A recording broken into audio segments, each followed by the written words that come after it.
Hi guys, welcome back to my channel. आज मैं your sky हारानुची कोई का एपिसोड 1 और 2 एक्सप्लेन करने वाली हूँ। कहानी की शुरुआत हिंता से होती है, जो एक बहुत ही स्वीट, फ्रेंडली और काइंड हार्टेड लड़का है। वो कितना भी बिजी क्यों ना हो, अगर किसी को उसकी मदद की ज़रूरत हो तो वो हमेशा मदद के लिए समय निकालता है। इसी वजह से यूनिवर्सिटी में हर कोई उसे पसंद करता है। एक दिन जब हिंता सीढ़ियों की तरफ जा रहा होता है, तभी यूनिवर्सिटी के प्रेसिडेंट का बेटा आजी उसके पास आता है। आजी हिंता की काइंडनेस की तारीफ करता है और उसे गिफ्ट के तौर पर फ्लावर का बुके देता है। हिंता पहले तो पोलाइटली बुके लेने से मना कर देता है, लेकिन आज ही बार बार इंसिस्ट करता है। आखिरकार हिंता बुकेट एक्सेप्ट कर लेता है। आज ही अभी इंस्टा को अगले दिन डेट पर चलने के लिए इनवाइट करने वाला होता है कि हिंता कहता है मुझे जाना होगा, मेरे काम है। ये कहकर वो वहाँ से निकल जाता है, लेकिन चलते समय हिंता के हाथ से बुके अचानक नीचे गिर जाता है। जैसे वो बुके उठाने वाला होता है, तभी उसकी टक्कर एक हैंडसम लेकिन कोल्ड लुकिंग लड़के से होती है। उस लड़के का नाम सोरा। सोरा को देखते ही हिंता को यूनिवर्सिटी में उससे बारे में फैली रूमर्स याद आने लगती है। कहा जाता है कि सोरा यूनिवर्सिटी का टायरेंट प्रिंस है। जो भी लड़की या लड़का उसके सामने अपने प्यार का कन्फेशन करता है, सोरा उसे सीधा इग्नोर कर देता है। इतना ही नहीं, स्टूडेंट होने के बावजूद वो एक नाइट क्लब का ओनर है और उसके पास हमेशा बहुत सारी फीमेल एडवाइस रहती है। लोग ये भी कहते हैं कि सोरा का टेम्पर बहुत ख़राब है, उसे फाइट करना पसंद है और उसके सामने जाने की हिम्मत किसी में नहीं है। लेकिन आज हिंता ने सोरा का एक अलग ही साइड देखी। इसी वजह से हिंता थोड़ा कंफ्यूज और क्यूरियस था। बाद में हिंता ये पूरा इंसिडेंस अपने दो बेस्ट फ्रेंड रूको और रिकू को बताता है। रिकू, जो सोरा का छोटा भाई था, मानता है कि उसका भाई दिखने में इंटेलिजेंट ज़रूर है। वे रूडो हिंता को सावधान करने के लिए कहता है। उसे डर था कि किसी सोरा का इंसिडेंट का रिवेंज ना ले। तभी तीनों को कुछ समय पहले वह एक इंसिडेंस याद आने लगता है। एक बार हिंता ने फील्ड से बाहर बॉल को किक कर दिया था, लेकिन वो बॉल ऑलमोस्ट सीधे सोरा को हिट करने वाली थी। फॉर्चुनेटली सोरा ने बॉल हवा में ही कैच कर ली थी। लेकिन इसका बाद सोरा ने एक स्केरी एक्सप्रेशन के साथ हिंता की तरफ बढ़ने लगा। ये देखकर हिंता तुरंत उसे अपोलॉजी मांगने लगा। लेकिन आज सोरा का बिहेवियर देखकर हिंता को लग रहा था कि शायद सोरा इतना भी बुरा नहीं है जितना लोग उसके बारे में बोलते हैं। हिंता को खास तौर पर याद आता है कि सोरा ने जानबूझकर उसे कॉफ़ी से स्प्लैश होने से बचाया था। इसकी वजह से हिंता को सोरा की स्टेनेड शर्ट का रिप्लेस करने का गिल्ट होने लगा। हालांकि रिंकू को पूरा भरोसा था कि उसका भाई इस छोटी सी बात पे परवाह नहीं करेगा। तभी रूडो एक आइडिया देता है। वो हिंता से कहता है कि वो सीक्रेटली सोरा के लॉकर में एक नई शर्ट रख दे। हिंता को भी ये आइडिया सही लगता है, इसलिए वो एक नई शर्ट खरीदता है, स्टूडेंट लॉकर की तरफ चला जाता है। लेकिन जैसे ही हिंता शर्ट को सोरा के लॉकर में रखने वाला होता है, तभी आजी अचानक वहाँ आ जाता है। आज को लगता है कि हिनाता शायद उससे मिलने आया है। इसके बाद आजी हिनाता को अपनी बर्थडे पार्टी में इन्वाइट करता है, जो अगले दिन होने वाली है। हिंता के लिए उसे रिफ्यूज़ करना ऑकवर्ड हो जाता है। तभी उसकी नज़र सामने से आते हुए सोरा और उसके फ्रेंड पर पड़ती है। सिचुएशन को ऑकवर्ड होने से बचाने के लिए हिंता आखिरकार आजी की बर्थडे पार्टी का इनविटेशन एक्सेप्ट कर लेता है। आजी के वहाँ जाने के बाद हिनाता जल्दी से सोरा की नई शर्ट उसके लॉकर में रख देता है और फिर से पास में छिप जाता है। कुछ देर बाद सोरा अपने दो बेस्ट फ्रेंड माकातो और तुकोसो के साथ वहाँ पहुँचता है। दोनों हमेशा की तरह आपस में आर्ग्यू कर रहे होते हैं। फिर सोरा अपना लॉकर खोलता है और लॉकर के अंदर उसे एक नई शर्ट दिखाई देती है। तभी उसकी नज़र लॉकर के पास छिपी हिनाता पर पड़ती है। हिनाता के पैर अभी भी हाइडिंग प्लेस से दिखाई दे रहे होते हैं। माकोतो और तुकोसो को इस बात का शौक न हो, इसलिए सोरा तुरंत उनका अटेंशन दूसरी तरफ डाइवर्ट कर देता है। वो माकातो को कहता है कि तुम्हारे शूलेस खुलिए। इस तरह सोरा बिना कुछ कहे हिनाता को वहाँ से निकलने का मौका देता है। उनके वहाँ से जाने के बाद हिनाता दोबारा रूडो और रिको से मिलता है। दोनों ये जानकर काफ़ी सरप्राइज होते हैं कि हिनाता सच में आज की बर्थडे पार्टी में जा रहा है।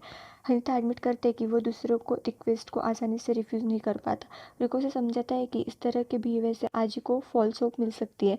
वही रूडो डिसाइड करता है कि वह हिनाता के साथ बर्थडे पार्टी में जाएगा, ताकि ज़रूरत पड़ने पर उसकी मदद कर सके। इसी बीच वो लाइब्रेरी चला जाता है, क्योंकि उससे कुछ काम होता है। वहाँ उसे अपने घर का एक पुराना और प्यारा मोमेंट याद आता है। हिनाता की फैमिली में एक दूसरे के लिए काफ़ी लव है। उनकी ओल्डर सिस्टर अम्मीमा को अपने काम में प्रमोशन मिला था, इसलिए उसने अपने फादर को एक गिफ्ट दिया था। गिफ्ट देखकर उनके फादर काफ़ी प्राउड फील हुए थे और प्यार से अम्मी के किस पर फोरहेड पर किस किया था। ये देखकर हिनाता ने भी अपने फादर से किस मांगा, लेकिन उसके फादर ने किस करने की बजाय उसे सुमो मैच के लिए चैलेंज कर दिया। इसके बाद दोनों के बीच में मज़ेदार रेसलिंग शुरू हो जाती है और पूरा क्रूर की मस्ती में भर जाता है। अगले दिन आजी की birthday party US sky club में शुरू होती है। हिंता रूडो के साथ वहाँ पहुँचता है और आजी तुरंत उसका वेलकम करता है। कुछ देर बाद गिफ्ट एक्सचेंज किए जाते हैं और फिर सभी लोग बर्थडे टोस्ट करते हैं। तभी रोडो सबको याद दिलाता है कि हिनाता अल्कोहल नहीं पीता। आजी तुरंत उसे अश्योर करता है कि हिनाता के ग्लास में अल्कोहल नहीं है। रोडो खुद उसका ड्रिंक टेस्ट करके कंफर्म करता है ड्रिंक सेफ है। इसके बाद हिनाता भी बिना किसी चिंता के ड्रिंक कर लेता है, लेकिन असली प्रॉब्लम तो अब शुरू होने वाली थी। अजय सीक्रेटली अपने एक एसोसिएट को सिग्नल करता है और उसे हिनाता और रूडो को ड्रग्स मिलाने के लिए कहता है। कुछ ही समय बाद दोनों पर इसका असर होना शुरू हो जाता है। आजी बाहर से ऐसा बिहेव करता है जैसे वो हिनाता और रूडो को लेकर कंसर्न है। उसी समय क्लब का ओनर सोरा भी माकोतो और तुकुस के साथ वहाँ पहुँच जाता है। उन्हें पता चलता है कि आजी उसी क्लब में अपनी बर्थडे पार्टी सेलिब्रेट कर रहा है। तुकोसु आजी के एटीट्यूड से काफ़ी अनॉयड होता है। उसे लगता है कि आजी सिर्फ इसलिए इतना एरोगेंट बिहेव करता है क्योंकि वो हेडमास्टर का बेटा है। कुछ देर बाद बर्थडे केक लाया जाता है और आजी कैंडल्स ब्लो आउट करता है, लेकिन इसके तुरंत बाद आजी सबके सामने हिनाता को अपनी फीलिंग्स कन्फेस करता है। बट हिनाता को डेट पर चलने के लिए कहता है, लेकिन आजी की बात यही ख़त्म नहीं होती। वह दावा करता है कि उसने सब कुछ इस तरह अरेंज किया है कि हिनाता के पास उसे रिफ्यूज़ करने का कोई ओपिनियन ही ना हो। हिनाता पहले से ही ड्रग्स के इफेक्ट में था और ठीक से सिचुएशन को समझ नहीं पा रहा था। हाजी इसी हालत का फ़ायदा उठाते हुए हिनाता को फोर्सफुली किस करने की कोशिश करता है। हिनाता हेल्पलेस होकर बस वही होप करता था कि कोई उसे बचाने के लिए आ जाए, और तभी सोरा बिल्कुल सही समय पर वहाँ पहुँच जाता है। वो तुरंत हिनाता को आजी से दूर खींच लेता है। आजी गुस्से में सोरा से पूछता है कि वह उनके बीच इंटरफेयर क्यों कर रहा है। तभी सोरा बिना किसी हेजिटेट के एक शॉकिंग बात अनाउंस कर देता है, वो और हिनाटा डेट कर रहे हैं। ये सुनकर आजी पूरा शॉक हो जाता है। गुस्से में वो तुरंत सोरा पर अटैक करने की कोशिश करता है, लेकिन सोरा आसानी से उसका अटैक ब्लॉक कर देता है। इसके बाद सोरा हिनाटा को अपने साथ लेकर वहाँ से चला जाता है। आजी भी उनका पीछा करने की कोशिश करता है, लेकिन माकोतो और सुकोतु उसे वही रोक लेते।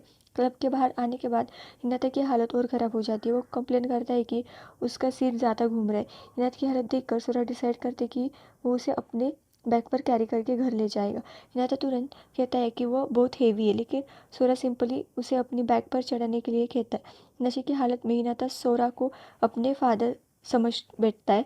फिर वो सोरा के एक इनोसेंट सा सवाल पूछता है कि क्या उसके फादर ने अपना फादर की फैब्रिक सॉफ्टनर चेंज किया है, क्योंकि आज उनकी सेंट कुछ अलग लग रही थी। ये सुनकर सोरा बस हल्का सा स्माइल करता है और हिंता को बताता है कि वो उसका फादर नहीं है, लेकिन हिंता अभी भी अपने फादर के बारे में बात करता रहता है। वो बताता है कि बचपन से उसके फादर ने हमेशा उसका बहुत ख्याल रखा है। हिंता ये भी एडमिट करता है कि जब वो छोटा था तब वो कई बार अपने फादर पर चिल्लाया करता था, लेकिन अब जब वो बड़ा हो गया है तो वह नहीं चाहता कि उसके फादर अभी भी उसे एक छोटे बच्चे की तरह ट्रीट करे। फिर भी नशे की हालत में हिंता अपने फादर से फोरहेड पर किस करने के लिए कह देता है। सूरज उसके बाद चुपचाप सुनता रहता है। कुछ देर बाद दोनों एक ऐसी जगह पहुंचते हैं जहाँ ऊपर पूरा आसमान चमकते हुए स्टार से भरा हुआ होता है। ये खूबसूरत नाइट स्काई को देखते हुए हिंता धीरे से कहता है कि उसे स्काई बहुत पसंद है, लेकिन तभी उसका बैलेंस बिगड़ने लगता है। हिंता संभल नहीं पाता और सीधे सोरा की बाहों में गिर जाता है। हिंता को इतना इनोसेंट देखकर सूरा खुद भी थोड़ा नर्वस हो जाता है। वह कुछ पल के लिए हिंता को देखता रहता है और फिर धीरे से उसके करीब आ झुकता है। इसके बाद सोरा तुरंत जेंटली हिनाता के फोरहेड पर एक किस कर देता है। फिर अगले दिन हम देखते हैं कि आजी रूफटॉप पर सोरा से मिलने आता है। कल रात को जो कुछ हुआ था उसे लेकर आजी काफ़ी गुस्से में था। वो सोरा से पूछता है कि क्या वह कल रात के बाद आराम से सो पाया था। सोरा ने अपोजिट आजी एडमिट करते कि वो पूरी रात सो ही नहीं पाया। अब वो जानना चाहता था कि जब सोरा ने सबसे सामने कहा था कि वो हिनाता को डेटिंग कर रहा है, तो आकर उसका मतलब क्या था। वो दूसरी तरफ क्लास में हिनाता अभी भी अपने थॉट्स में लॉस्ट था। वो बार बार पिछले रात के बारे में सोच रहा था, खासकर उस मोमेंट के बारे में जब सोरा ने खुद को अपने बॉयफ्रेंड कहा था, उसे अपनी बैग पर कैरी करके घर ले गया था और फिर उसके फोरहेड पर किस भी किया था। रिको भी नोटिस करता है कि हिनाता कुछ ज़्यादा ही डिस्ट्रैक्टेड लग रहा है और उसकी कंडीशन के बारे में पूछता है। हिनाता कहता है कि वो बिल्कुल ठीक है, लेकिन उसके थॉट्स बार बार सोरा की तरफ चले जाते हैं। उधर रूडो को इस बात का रिग्रेट होता है कि रिको पिछली रात उनके साथ नहीं गया था। रिको एक्सप्लेन करता है कि उसे लाइब्रेरी की एक असाइनमेंट कंप्लीट करना था, लेकिन रूडो को उसकी बात पर थोड़ा डाउट होता है। वो पूछता है कि अगर रिको सच में लाइब्रेरी में पढ़ाई कर रहा था तो उनसे कोई फ़ोटो अपलोड क्यों नहीं की। रिको इंसिस्ट करता है कि वह सच में लाइब्रेरी में था। तभी रूडो उसे याद दिलाता है कि चाहे इंसान कितना भी कोशिश क्यों ना करे, झूठ आखिरकार वापस प्रॉब्लम बनकर सामने आ ही जाता है। इसी बीच हिनाता की नज़र रूफटॉप की तरफ जाती है। वो देखता है कि आजी और सोरा आमने सामने खड़े होते हैं। हिनाता को डर लगने लगता है कि कहीं दोनों के बीच में सच में फाइट ना हो जाए, इसलिए वो बिना समय गंवाए रूफटॉप की तरफ भागता है। वह आजी सोरा के एक्यूज़ करता है कि जब सोरा ने कहा था कि वो हिनाता को डेट कर रहा है, तब वो सिर्फ मजाक कर रहा था। सोरा सिचुएशन को और ज़्यादा कॉम्प्लिकेटेड नहीं बनाना चाहता, इसलिए वो वहाँ से जाने लगता है, लेकिन तभी आजी उस पर अटैक करने के लिए आगे बढ़ता है। तभी हिनाता बिल्कुल सही समय पर वहाँ पहुँच जाता है। वह आजी को रोक देता है। आजी सीधे हिनाता से पूछता है, क्या तुम सच में सोरा को डेट कर रहे हो? हिनाता बिना किसी हेजिटेट के हाँ कर देता है। इतना ही नहीं, वह सोरा का हाथ भी पकड़ लेता है, लेकिन आजी फिर भी उनकी बात पर विश्वास नहीं करता और गुस्से में सोरा को हिट करने के लिए आगे बढ़ता है। लेकिन जैसे आजी पंच करने वाला होता है, हिनाता खुद सोरा को बचाने के लिए उसके सामने आ जाता है। हिनाता को चोट लगने वाली थी, इसलिए आजी आखिरी मोमेंट पर अपना हाथ रोक लेता है। इसके बाद आजी वहाँ से चला जाता है। आजी के जाते ही हिनाता तुरंत सोरा का हाथ छोड़ देता है और पिछली रात की पूरी सिचुएशन के लिए उससे अपोलॉजी मांगता है। सोरा भी हिनाटा को अपोलॉजाइज करता है। वो एक्सप्लेन करता है कि कल रात सिचुएशन बहुत अर्जेंट थी, इसलिए हिनाटा को बचाने के लिए उसे मजबूरी में ये झूठ बोलना पड़ा कि दोनों डेटिंग कर रहे हैं। पर सोरा उससे एक इम्पॉर्टेंट सवाल पूछता है, अब उन्हें क्या करना चाहिए? क्या उन्हें इस फेक रिलेशनशिप को यही ख़त्म कर देना चाहिए या फिर इसे कंटिन्यू करना चाहिए? हिनाटा एडमिट करता है कि इस फेक रिलेशनशिप की वजह से उसे आजी से बचने में काफ़ी मदद मिली है, लेकिन उसे ये भी डर है कि इस झूठ की वजह से सोरा के लिए आगे प्रॉब्लम्स क्रिएट हो सकती है। तभी सोरा उसे अश्योर करता है कि इससे उसे कोई प्रॉब्लम नहीं होगी, वह ये फेक रिलेशनशिप को कंटिन्यू करने के लिए रेडी है। ये सुनकर हिनाता काफ़ी रिवील फील करता है। वो सोरा को थैंक यू कहता है और अपनी पिंकी फिंगर उसकी तरफ बढ़ाता है। ये दोनों के बीच एक सीक्रेट प्रॉमिस की तरह था। सोरा भी अपनी पिंकी हिंटा की पिंकी के साथ लॉक कर देता है और इसी मोमेंट से दोनों ऑफिशियली एक फेक कपल बन जाते हैं। अब अगर उन्हें लोगों को जीनियसली बिलीव करना है कि डेटिंग कर रहे, तो रिलेशनशिप को थोड़ा और कन्विंसिंग बनाना ज़रूरी है। इसलिए हिनाता सोरा से कॉन्टैक्ट इन्फॉर्मेशन एक्सचेंज करने के लिए कहता है। वो समझाता है कि अगर कभी कोई इमरजेंसी हो तो दोनों एक दूसरे को कांटेक्ट कर सके, इसलिए उनके पास एक दूसरे का नंबर होना ज़रूरी है। दो नंबर एक्सचेंज करते, लेकिन हिनाता के दिमाग में तभी भी एक और आइडिया आता है। तो चाहते हैं कि लोग सच में बिलीव करें कि वो कपल है, तो उन्हें साथ में एक फ़ोटो अपलोड करनी चाहिए। सुरा भी इसकी अग्री करता है। दोनों फ़ोटो लेने के लिए एक दूसरे के पास खड़े हो जाते हैं, लेकिन जैसे ही दोनों एक दूसरे के पास खड़े होते हैं, दोनों ऑकवर्ड हो जाते हैं। आखिरकार हिनाता एक नई आइडिया देता है। वो कहता है कि दोनों सिर्फ अपनी शेडो की फ़ोटो ले सकते। उसके अकॉर्डिंग ऐसी फ़ोटो ज़्यादा नेचुरल और कपल लाइक लगेगी, इसलिए दोनों कुछ शेडो फ़ोटो लेते हैं। फिर लगता है कि अगर एक थोड़ी क्लोज फ़ोटो भी हो तो उनका फेक रिलेशनशिप और ज़्यादा कन्विंसिंग लगेगा। कुछ देर बाद फोटोज़ लेने के बाद दोनों घर चले जाते हैं। घर पहुँच कर हिनाता सारी फ़ोटोज़ सोरा को सेंड कर देता है और कहता है कि दोनों बिल्कुल एक ही टाइम पर फ़ोटो अपलोड करेंगे। सोरा भी अग्री कर देता है। उस रात यूएस स्काई क्लब में सोरा को हिनाता का मैसेज मिलता है। मैसेज देखते ही सोरा अचानक खुद ही स्माइल करता है। इसका ये अनयूजुअल बिहेवियर देखकर मकोतो और तुकोसु सस्पिशियस हो जाते हैं। तुकोसु भी नोटिस करता है कि सोरा आज कुछ ज़्यादा ही स्माइल कर रहा है, लेकिन हमेशा की तरह मकोतो और तुकोसु खुद ही आपस में आर्ग्यू करने लगते हैं। उन दोनों को वही छोड़कर सोरा वहाँ से चला जाता है। इसके बाद सोरा और हिनाता मैसेजेस पर एक दूसरे से बात करने लगते हैं और फिर आता है वो एग्जैक्ट मोमेंट जिसका दोनों को इंतजार था।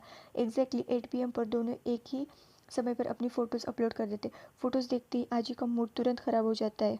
उसे बिल्कुल पसंद नहीं आता कि समझ ही नहीं आता कि आखिरकार हिनाता ने सोरा को क्यों चुना।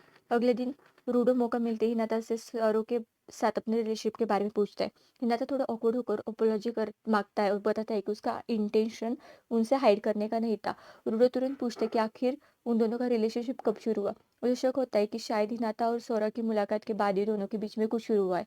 हिनाता उसके बाद कंफर्म कर देता है। ये सुनते ही रूडो काफी एक्साइटेड हो जाता है। वही रिंकू थोड़ा शॉक होकर हिनाता से पूछता है कि क्या उसे सच में उसका बड़ा भाई पसंद है। हिनाता बिना सोचे हाँ कहता है। रूडो फिर एडमिट करता है कि उसे पहले से ही कुछ सस्पिशियस लग रहा था। उसे काफी पहले ही सेंस हो गया था कि हिनाता और सोरो के बीच में कुछ जरूर चल रहा है। इसके बाद वो एक और सवाल पूछते हैं, क्या सोरो भी तुम्हें लाइक करता है? तो हाँ कहता है। ये सुनकर रूडो और भी ज्यादा एक्साइटेड हो जाता है। उसके अकॉर्डिंग हिनाता और सोरो की केमिस्ट्री काफी स्ट्रांग है। आखिरकार यूनिवर्सिटी का इतना इंटीमेटिंग और टायरेट प्रिंस कहने वाला सोरो भी किसी के प्यार में पड़ सकता है। दूसरी तरफ माकोटो और तुकोसुको भी सोरो और हिनाता के रिलेशनशिप को लेकर क्यूरियस हो जाते हैं। वे सारा से दोनों डेटिंग कब स्टार्ट हुई और सोरो ने उन्हें पहले क्यों नहीं बताया, ये पूछ रहे होते। सोरो सिंपली कहता है कि उनका रिलेशनशिप कुछ समय पहले ही शुरू हुआ है, लेकिन जब मोकोतो और हिनाता के बारे में और सवाल पूछने लगता है तो सोरो उस टॉपिक पर ज्यादा बात नहीं करता, इसलिए वो वहां से चला जाता है। इसके बाद सोरो की मुलाकात हिनाते की बड़ी बहन आमी से होती है। ऐसा लगता है आमी सोरा से कुछ पूछना चाहती है, लेकिन उनकी कॉन्वर्सेशन आगे बढ़ पाती उससे पहले सोरा को रिंकू का मैसेज आता है, इसलिए सोरा रिंकू से मिलने के लिए वहां चली जाती है। उधर रूडो अभी भी हिनाता और सोरो के रिलेशनशिप को आखिर काफ़ी क्यूरियस होता है। वो एक के बाद एक क्वेश्चन पूछ रहा होता है। वो जानना चाहता है कि दोनों में से पहले अपनी फीलिंग किसने कन्फेस की थी, और फिर वो सबसे ऑकवर्ड क्वेश्चन पूछता है, क्या तुम दोनों ने किस की है? हिनाता थोड़ा नर्वस हो जाता है और जल्दी से जवाब देता है कि उन्होंने अभी किस नहीं किया।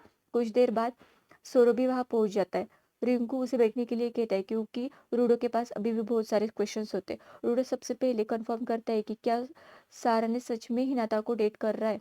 सौरभ सिंपली हाँ कह देता है। फिर वो ये भी बताता है कि सबसे पहले उसने फीलिंग कन्फेस की थी, लेकिन जैसे ही रूडो उनसे पूछता है कि उन्होंने डेटिंग कब स्टार्ट की, हिनाता और सौरभ के क्वेश्चंस मैच आंसर्स मैच नहीं होते। रुको तुरंत इस इनकंसिस्टेंसी को नोटिस कर लेता है। वो हिनाता के पास जाकर धीरे से कहता है कि वो जाकर कुछ ऑर्डर करे।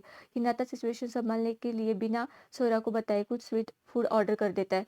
फिर वो कॉन्फिडेंटली कहता है कि सोरा को ये फूड पसंद है। इसके बाद हिनाता खुद सोरा को वो स्वीट खिलाने लगता है। सबको सरप्राइज करते हुए सोरा बिना कुछ कहे उसे एक्सेप्ट कर लेता है और पूरा केक खा जाता है। ये देखकर रिंकू अपने बड़े भाई को बिहेवियर पर हंस पड़ता है। लेकिन जैसे सोरा और हिनाता साथ में वॉक करने लगते हैं, रिंकू को फिर से कुछ स्ट्रेंज महसूस होता है। दोनों के बीच का डिस्टेंस देखकर बिल्कुल नहीं लगता कि ये कपल है। इनके बीच इतनी ऑकवर्डनेस दूर होती है कि रिंकू को साफ समझ आता है कि लगता है कि दोनों रिलेशनशिप को प्रिटेंड करने में बिल्कुल भी अच्छे नहीं है। उन्हें थोड़ा कन्विंसिंग कपल दिखाने के लिए सोरा आखिरकार हिनाता के करीब आ जाता है, लेकिन इससे रिंकू का डाउट कम होने के बजाय और बढ़ जाता है। तभी रिंकू हिनाता का एक और झूठ पकड़ लेता है। वो बताता है कि सोरा को एक्चुअली स्वीट फूड पसंद ही नहीं है। हिनाता की सारी कोशिश वही एक्सपोज हो जाती है और इन दी एंड हिनाता रिंकू के सामने झूठ बोलने के लिए माफी मांगता है। लेकिन सोरो तुरंत क्लियर कर देता है कि ये उसका डिसीजन था। वो रिंकू से कहता है कि उसे हिनाता की कोई गलती नहीं थी, इसलिए उसे हिनाता को ब्लेम नहीं करना चाहिए। इसके बाद हिनाता रिंकू से पूछते हैं कि क्या उन्हें रूडो को भी अपने फेक रिलेशनशिप के बारे में बता देना चाहिए, लेकिन रिंकू तुरंत मना कर देता है। उसका कहना था कि अगर रूडो को ये बात पता चल गई तो वो शायद एक सेकेंड में ये न्यूज़ पूरी यूनिवर्सिटी में फैला देगा। फिर रिंकू दोनों को एक इंपॉर्टेंट एडवाइस देता है कि उसके अकॉर्डिंग अगर उन्हें एक फेक रिलेशनशिप को कंटिन्यू करना है तो अब उन्हें एक रियल कपल की तरह एक्ट करना शुरू कर देना होगा। रिंकू समझ जाता है कि सोरा और हिंता एक दूसरे को अभी भी बेरली जानते। ऊपर से उन्होंने जो फोटोज अपलोड की थी उनमें भी दोनों के बीच काफी क्लोजनेस दिखाई नहीं दे रही थी। इसलिए तो लोगों को जेन्युइनली बिलीव करवाने के लिए उसे ऐसी फोटोज लेनी चाहिए जिनमें दोनों एक दूसरे से काफी क्लोज हो, जैसे एक दूसरे के शोल्डर पे हैंड्स टच करना। इस तरह बाकी लोगों के लिए भी दोनों को एक कपल के रूप में इमेजिन करना आसान होगा। रिंकू की एडवाइस फॉलो करते हुए सोरा और हिनाता एक ऐसी बिल्डिंग में जाते हैं जहाँ फोटो बूथ मौजूद होता है। हिनाता वहाँ सोरो को अलग अलग पोज चूज करने में हेल्प करता है ताकि उनकी फोटो बिल्कुल एक रियल कपल जैसी लगे। दोनों अलग अलग पोज में कई फोटोज लेते लगते हैं, लेकिन फोटोज देखने के बाद हिनाता को लगता है कि अभी भी कुछ कमी है। उसके अकॉर्डिंग ये फोटोज अभी भी उतनी कन्विंसिंग नहीं है, इसलिए दोनों एक दूसरे के और करीब आकर फोटोज लेने का डिसाइड करते हैं। हिनाता अलग अलग क्यूट पोजेस ट्राई करता है। पहले दोनों एक क्यूट लाइन पोज बनाते हैं, फिर दोनों मिलकर एक बड़ा हार्ट शेप बनाते हैं। इसके बाद दोनों अपने आर्म्स लिंक करके पीस साइन बनाते हैं और आखिर में दोनों अपने हैंड्स को मिलाकर एक क्यूट हार्ट शेप बनाते हैं। जब हिनाता सारी फोटोज देखता है तो काफी एक्साइटेड हो जाता है। उसके अकॉर्डिंग सारी फोटोज बहुत क्यूट और अच्छी लग रही थी, लेकिन एक्साइटमेंट में वो बिना रियलाइज किए सीधे सोरा की तरफ मुड़ जाता है और तभी दोनों की नजरें एक बार फिर एक दूसरे से मिल जाती है। कुछ सेकंड तक दोनों बस एक दूसरे को देखते रहते। अचानक उनके बीच का माहौल ऑकवर्ड हो जाता है। फिर दोनों फाइनल पोज के लिए एक दूसरे को हक करने वाले होते हैं, लेकिन तभी हिनाता का अचानक पैर फिसल जाता है। सोरा तुरंत उसे गिरने से बचा लेता है। अब हिनाता सोरा की बाहों में था। दोनों एक दूसरे के बेहद करीब थे और उनकी नजरें में फिर से मिल जाती है। इस बार उनके बीच की दूरी इतनी कम थी कि सिचुएशन पहले से भी ज्यादा ऑकवर्ड और इंटेंस हो जाती है। दोनों कुछ पल एक दूसरे को देखते ही रहते हैं। यहीं पे हमारा एपिसोड खत्म होता है। If you like the video please like comment share and subscribe the channel.